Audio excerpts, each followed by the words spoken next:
Your anatomy is a blueprint. You are an architect.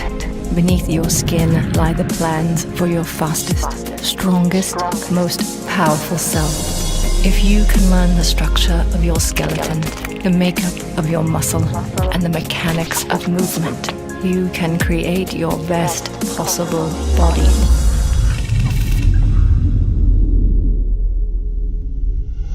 I'm Mike Robertson. This is Built by Science.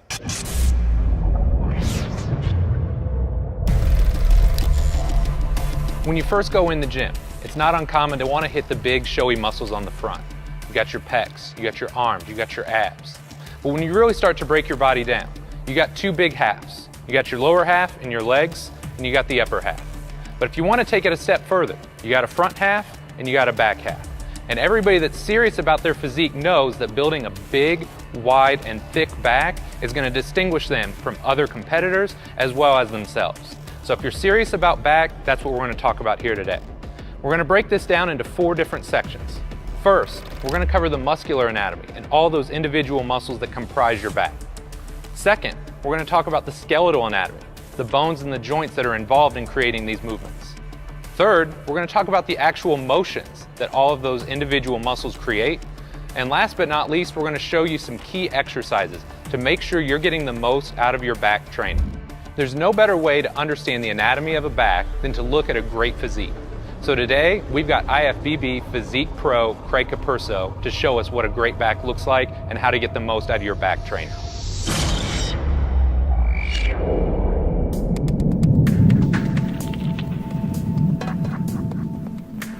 Let's go ahead and dig into the anatomy of your back. The first muscle, and one of the first muscles that most people think of when they think about back training, are the lats. Then I'm going to have Craig spin around here.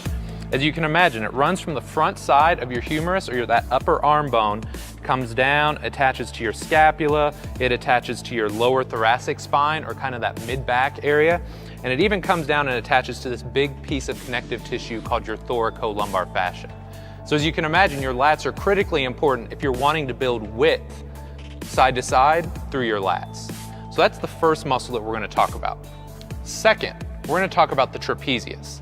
Most people think of the trapezius and they think of the upper trapezius, the muscles that you get when you shrug. But there's actually 3 distinct subsections of your trapezius. You've got your upper traps that run from your skull and your cervical spine or your neck, and they come down and attach to your clavicles.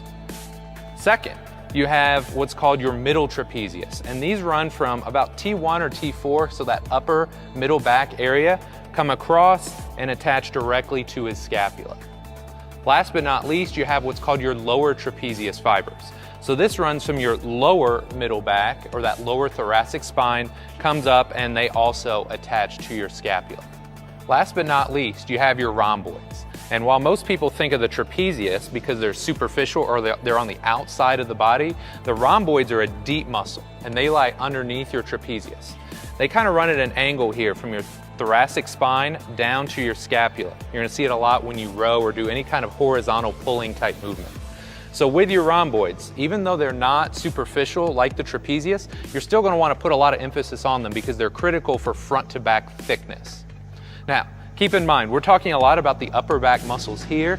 We know there's tons of muscles in the back. We've already broken up a lot of the lower back muscles in the core trainer. So if you haven't viewed that and you want to learn how to target this area more, make sure to review that video as well.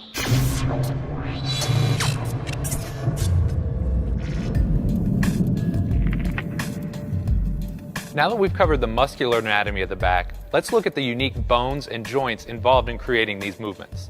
What I'm going to have Craig do here is give you a profile view.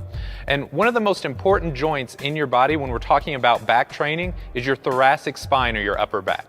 Now you have 12 unique bones here, but you can imagine they run from the base of your neck to about your lower back.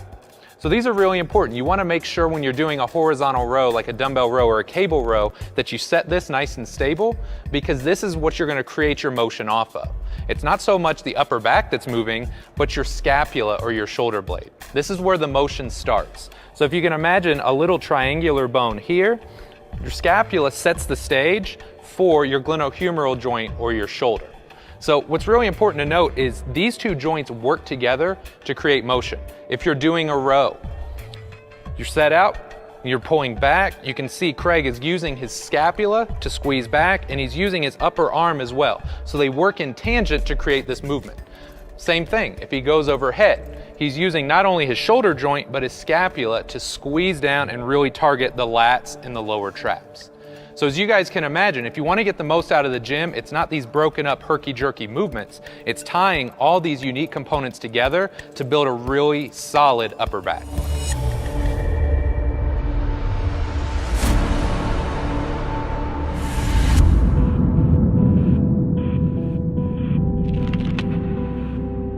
Up to this point, we've covered the muscles of your back, and we've also covered the unique bones and joints.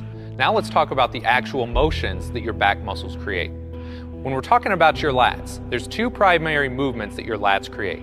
First is called internal rotation. So if you imagine that your attachment point is on the front of your humerus, it actually internally rotates or turns your upper arm bone inwards. A lot of people aren't familiar with that, and that's okay. What most people are familiar with is shoulder extension. So if Craig goes profile here and he reaches his arm up overhead, we're kind of going into shoulder flexion or reaching up, and then coming down from this position as you would in a lat pull down, a chin up, a pull up. That's going to create shoulder extension. So your lats are there to build thickness side to side through your back. So we got your lats. Now let's talk about the actual muscles on the back side of your upper body. So when you talk about your trapezius, remember we've got this kite here, right? Most people are familiar with your upper traps, and just like Craig's doing here, they're really important if you want to build that top upper trap portion of the traps. Second, you've got the middle trapezius and the rhomboids. So if you recall, they kind of go from the mid-back and they attach to your scapula. So they create what's called scapular retraction, or simply pulling your shoulder blades back together. Last but not least, you've got your lower traps, and if you recall, they kind of run at this angle right here. They're important for creating what's called scapular depression, or kind of sliding your scapula down on your rib cage. So two more things I want you guys to understand are what's called upward and downward rotation of your scapula or your shoulder blade. Now it's a really fancy term, but all it means is, can you get your arm up overhead safely and effectively? So as Craig reaches up, three muscles are working synergistically to create what's called upward rotation of his scapula. His upper traps, his lower traps, and his serratus. So again, it's kind of a geeky term, but it's there to help you guys understand. If you want to get overhead safely and effectively, you need these three muscle groups to be working synergistically to create that movement. Second, when you come back down, you also create what's called downward rotation of your scapula. And here you're using your rhomboids and a muscle we haven't talked too much about up to this point, but it's called your levator scapulae. And these two muscles work together to downwardly rotate the scapula. Last but not least, if you're like most people, when you started off in the gym, you probably spent a ton of time developing the front. Developing the back is not only a great way to build your physique, but it's going to keep your shoulders healthy for years to come. So make sure you're spending just as much time developing the muscles of your back as you are the front, and you're going to be safer and lifting heavier weights for an extended period of time.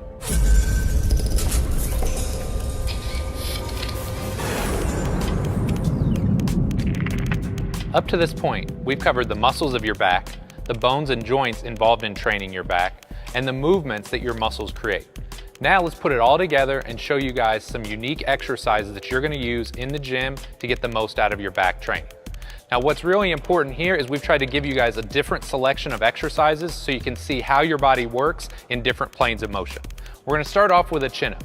So Craig's going to grab the bar, and in this case, you can see he's really going to target the lats. Most people understand that this is predominantly a lat exercise.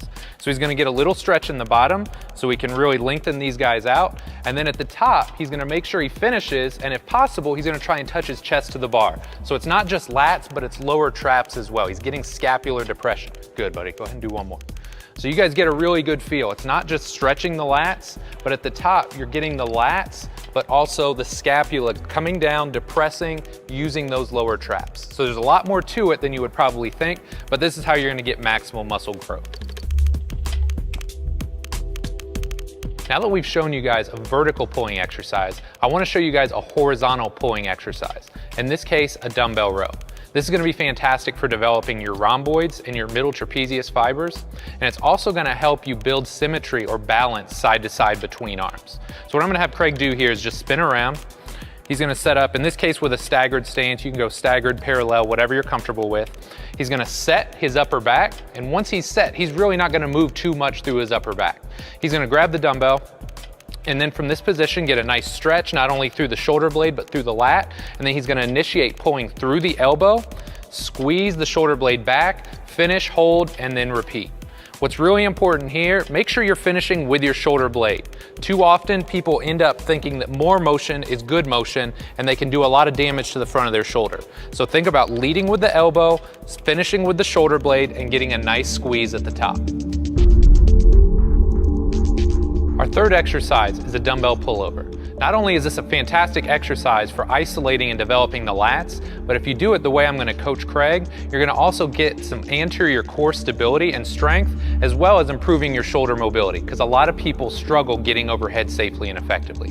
So what I'm going to have Craig do here, go ahead, he's already got the dumbbell lined up. He's going to go ahead and lay on his back.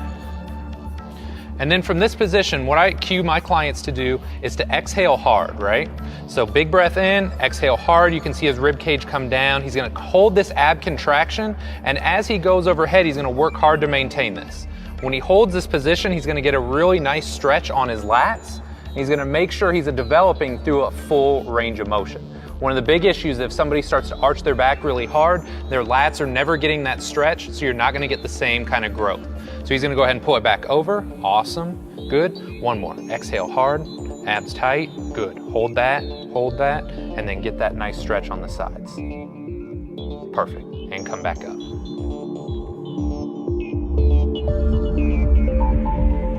The final exercise we're going to show you guys here today is called a face pull. Now it's kind of a hybrid movement. It's not really a vertical pull, it's not really a horizontal pull, but that's nice because it gets us out of those standard planes of motion and just breaks up the training a little bit. So what I'm going to have Craig do here, he's going to go ahead and spin around, he's going to grab the rope handles, and it's really important, you want to do this with your thumbs up.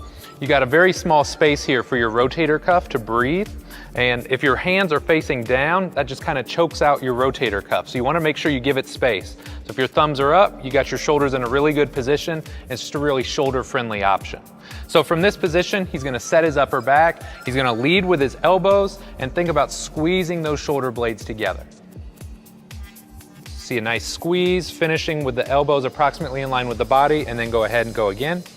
So you can see nice stretch through the mid-back, and then leading with the elbows, squeezing the shoulder blades back. So it's not a traditional move, or maybe one you're familiar with, but this is a fantastic option for building the upper and the mid-back. After watching this video, you should have a PhD in muscle building. So I hope you guys are going to take this stuff that we've learned in the video and apply it to your training in the gym.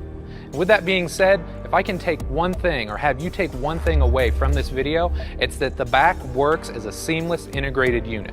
You got to have a nice stable thoracic spine, and then when you put your scapula, when you put your shoulder joint, when you create all that movement in one seamless fluid motion, that's when you're going to get the most out of your back training. Learn muscular anatomy, biomechanics, the skeletal system, muscle function, and the best exercises to build lean mass. Knowledge is power. Know yourself to build yourself. Build yourself with the best. Mind, muscle, masterpiece.